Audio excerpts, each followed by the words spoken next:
I need to share something that could save you thousands. I'm Susan Johnston with Iron Valley Real Estate of York County. A recent survey found that 60% of homeowners postpone necessary maintenance and 40% admit to paying for major repairs that could have been avoided. Here are 3 maintenance tasks most people skip that cost big money later.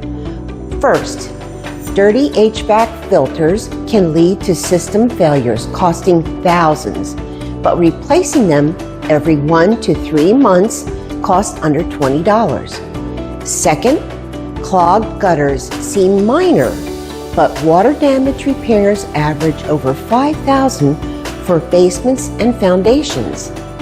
Third, skipping dryer vent cleaning isn't just inefficient, it's one of the leading causes of house fires. Here's the kicker. Well-maintained homes sell for 10% more than average. The solution?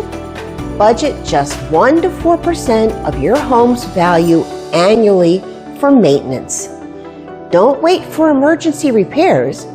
Proactive maintenance protects your biggest investment.